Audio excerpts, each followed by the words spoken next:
काली कजरारी बड़ी बड़ी मृगनयनी आंखें भला किसको खूबसूरत नहीं लगती, मगर उनसे भी ज्यादा खूबसूरत होते हैं उन आंखों में बसे सपने, कुछ बनने के, कुछ करने के।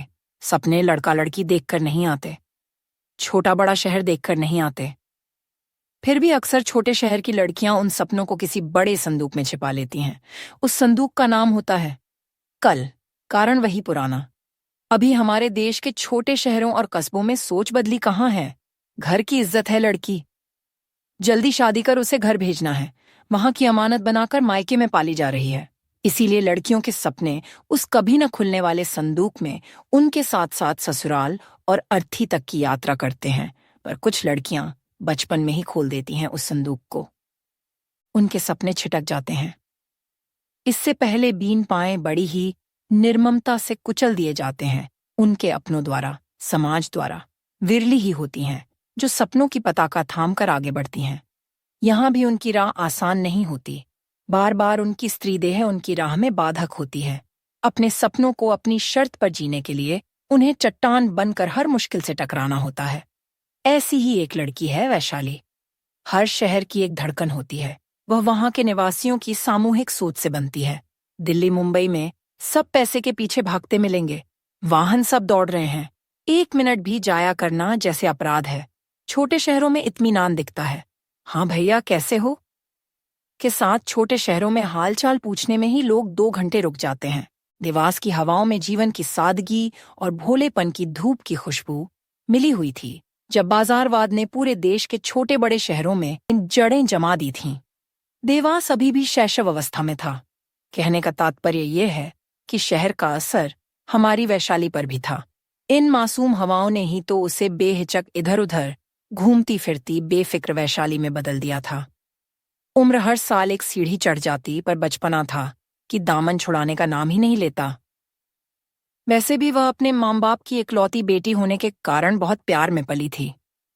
जो इच्छा करती झट से पूरी हो जाती। यूं छोटी मोटी इच्छाओं के अलावा एक इच्छा जो वैशाली बचपन से अपने मन में पाल रही थी, वह थी आत्मनिर्भर होने की। वह जानती थी कि इस मामले में माता पिता को मनाना जरा कठिन है, पर उसने मेहनत और उम्मीद नहीं छोड़ी। वह हर साल अपने स्कूल में अच्छे नंबर लाकर पास होती रही। माता पिता की इच्छा थी कि पढ़ लिख जाए तो फिर जल्दी ब्याह कर दें और गंगा नहाएं। एक दिन उसने माता पिता के सामने अपनी इच्छा जाहिर कर दी कि वह नौकरी करके अपने पंखों को विस्तार देना चाहती हैं। शादी उसके बाद ही। काफी देर मंथन करने के बाद आखिरकार उन्होंने इजाजत दे दी। वैशाली तैयारी में जुट गई। आखिरकार उसकी मेहनत रंग लाई और दिल्ली की एक बड़ी कंपनी में नौकरी मिल गई।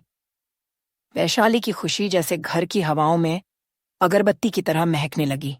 माता पिता भी उसकी खुशी में शामिल थे, पर अंदर अंदर डर था, इतनी दूर दिल्ली में अकेली कैसे रहेगी। आसपास के लोगों ने भी बहुत डराया। दिल्ली है भाई, दिल्ली, लड़कियां सुरक्षित नहीं हैं, जरा देखभाल के रहने का इंतजाम कराना। वे खुद भी तो आए दिन अखबारों में दिल्ली की खबरें पढ़ते रहते थे। ये अलग बात है कि छोटे बड़े कौन से शहर लड़कियों के लिए सुरक्षित हैं, पर खबर तो दिल्ली की ही बनती है। दिल्ली देश की ही नहीं, खबरों की भी है। आम आदमी तो खबरें पढ़ पढ़ कर वैसे ही घबराया रहता है जैसे सारा अपराध बस दिल्ली में ही होते हो। जितना हो सकता था उन्होंने वैशाली को ऊंच नीच समझाई भी, फिर भी डर था कि जाने का नाम नहीं ले रहा था। दिल्ली में निवास करने वाले अड़ोस पड़ोस के दूर दराज के रिश्तेदारों के पते लिए जाने लगे। न जाने कितने नंबर इधर उधर के परिचितों के लेकर वैशाली के मोबाइल की कॉन्टैक्ट लिस्ट में जोड़े जाने लगे। तसल्ली बस इतनी थी कि किसी गाढ़े वक्त में बेटी फोन मिला देगी तो कोई मना थोड़ी ना कर देगा। आखिर इतनी इंसानियत तो बची ही है जमाने में। उन्हें क्या पता कि दिल्ली घड़ी की नोक पर चलती है। आखिरकार लक्ष्मीनगर में एक गर्ल्स पीजी किराए पर ले लिया। खाना नाश्ता मिल ही जाएगा। ऑफिस बस 2 मेट्रो स्टेशन दूर था। यहां सब लड़कियां ही थीं। पिता निश्चिंत हुए कि उनकी लड़की सुरक्षित है। वैशाली अपना रूम एक और लड़की से शेयर करती थी। उसका नाम था मंजुलिका। मंजुलिका वेस्ट बंगाल से थी। जहां वैशाली दबी सिकुड़ी सी थी, वहीं मंजुलिका तेज तर्रार हाईफाई कई सालों से दिल्ली में रह रही थी। चाहे आप इसे आबोहवा कहें या वक्त की जरूरत, दिल्ली की खास बात है कि वह लड़कियों को अपनी बात मजबूती से रखना सिखा ही देती है। मंडे की ज्वाइनिंग थी। माता पिता चले गए थे। अब शनिवार। इतवार पीजी में ही काटने थे। बड़ा अजीब लग रहा था। इतनी तेज तर्रार लड़की के साथ दोस्ती करना पर जरूरत ने दोनों में दोस्ती करा दी। शुरुआत मंजुला नहीं करी, पर जब उसने अपने लोक के किस्सों का पिटारा खोला तो खुलता ही चला गया। वैशाली रस ले लेकर सुनती रही। उसके लिए यह एक अजीब दुनिया थी। अपना लोक याद आने लगा, जहां लोगों के पास इतना समय होता था कि कभी भी कहीं भी महफिलें जम जातीं।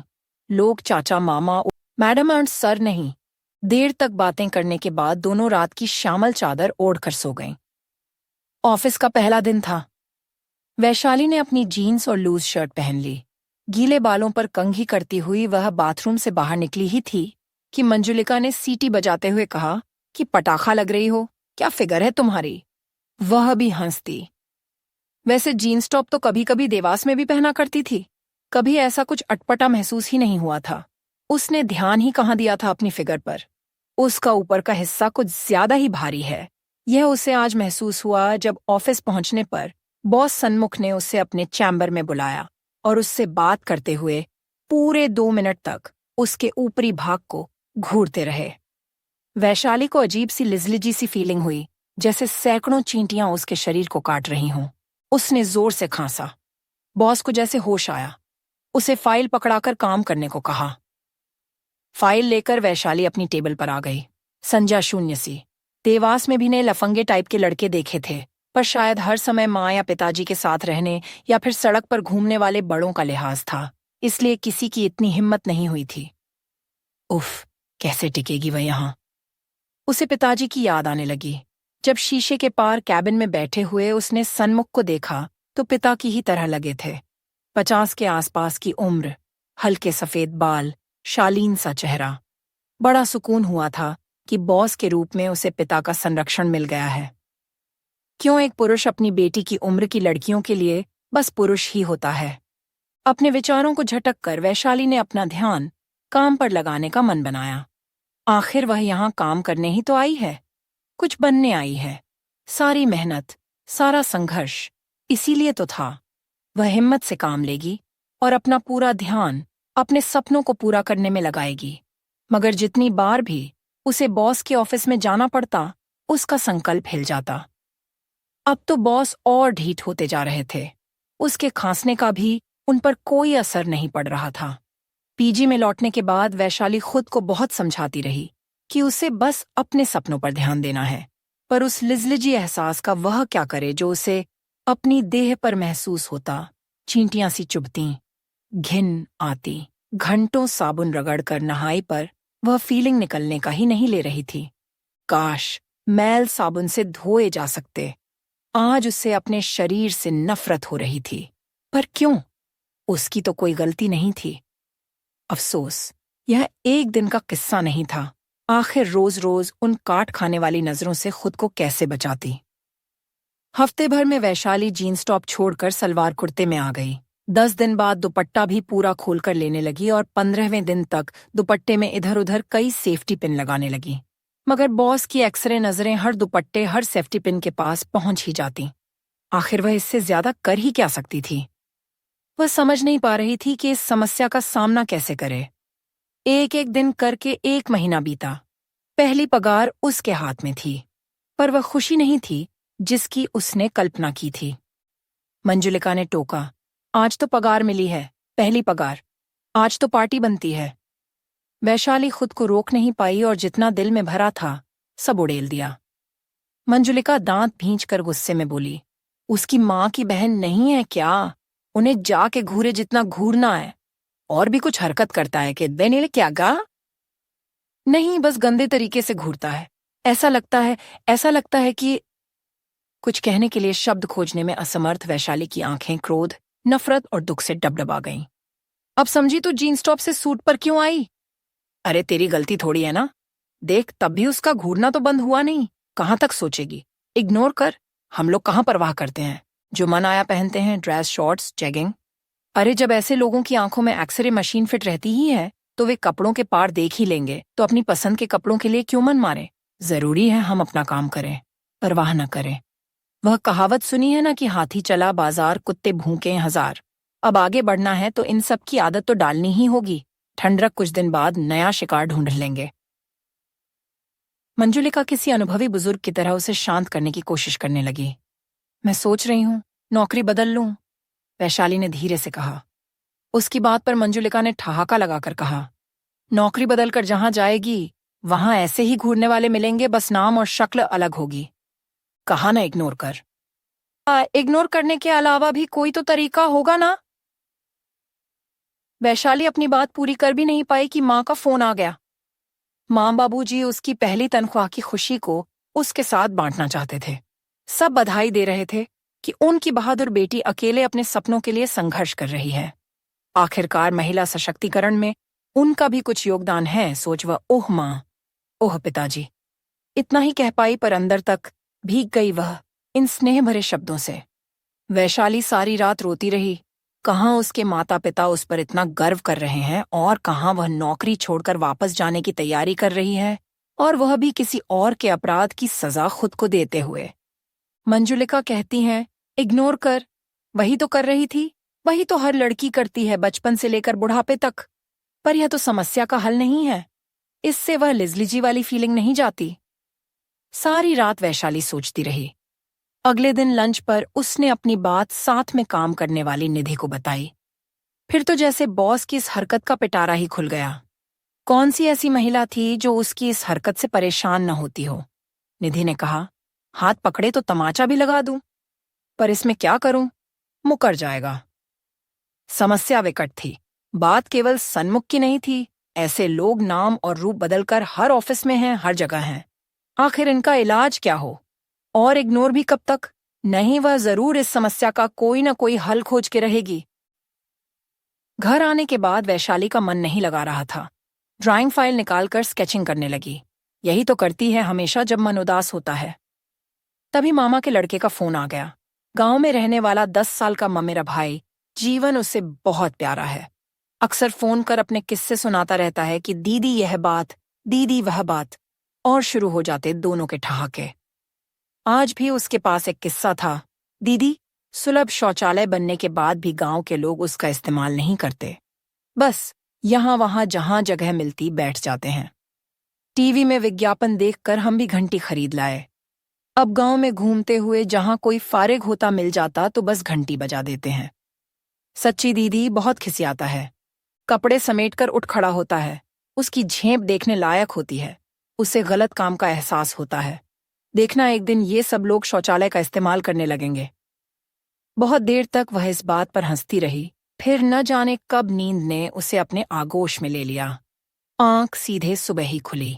घड़ी देखी, देर हो रही थी। सीधे बाथरूम की तरफ भागी। आज उसने जीन्स टॉप ही पहना। बढ़ती धड़कनों को काबू कर पूरी हिम्मत के साथ ऑफिस गई और अपनी सीट पर बैठकर फाइलें निपटाने लगी। तभी बॉस ने उसे कैबिन में बुलाया। उसे देख उनके चेहरे पर मुस्कुराहट तैर गई। आंखें अपना काम करने लगीं। 1 मिनट सर, वैशाली ने जोर से कहा। सन्मुख हड़बड़ाकर उसके चेहरे की ओर देखने लगे। वैशाली ने फिर से अपनी बात पर वजन देते हुए कहा, 1 मिनट सर, मैं यहां बैठ जाती हूं।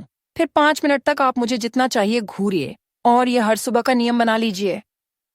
पर बस एक बार, ताकि जितनी भी लिजलेजी फीलिंग मुझे होनी है वह एक बार हो जाए।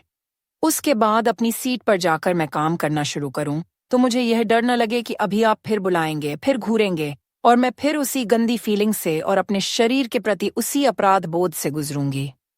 जिस दिन से ऑफिस में आई हूं ये सब झेल रही हूं। मन में आया कि पूछे कि क्या आपकी माँ बहन नहीं है क्या? जितना घूरना है उन्हें घूरो। पर फिर मन में आया कि नहीं, यह नहीं कहेगा, क्योंकि वह जानती है कि आप नहीं, कोई और निश्चित तौर पर आपकी माँ बहन को घूर रहा होगा। अपनी माँ बहन, पत्नी बेटी सबसे कह दीजिएगा कि वे भी घूरने का टाइम फिक्स कर दें। दोनों का समय और तकलीफ बचेगी। जी सर, हमारा भी टाइम फिक्स कर दीजिए।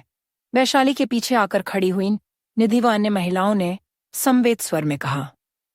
वैशाली अंदर आते समय जानबूझकर गेट खुला छोड़ आई और उसके पीछे थी इस साहस पर तालियां बजाते पुरुष कर्मचारियों की पंक्ति। बॉस शर्म से पानी पानी हो रहे थे। फिर उस दिन के बाद सन्मुख कभी किसी महिला को घूरते नहीं पाए गए।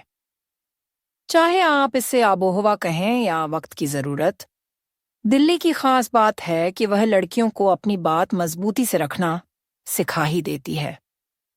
अगले दिन लंच पर उसने अपनी बात साथ में काम करने वाली निधि को बताई। फिर तो जैसे बॉस की इस हरकत का पिटारा ही खुल गया।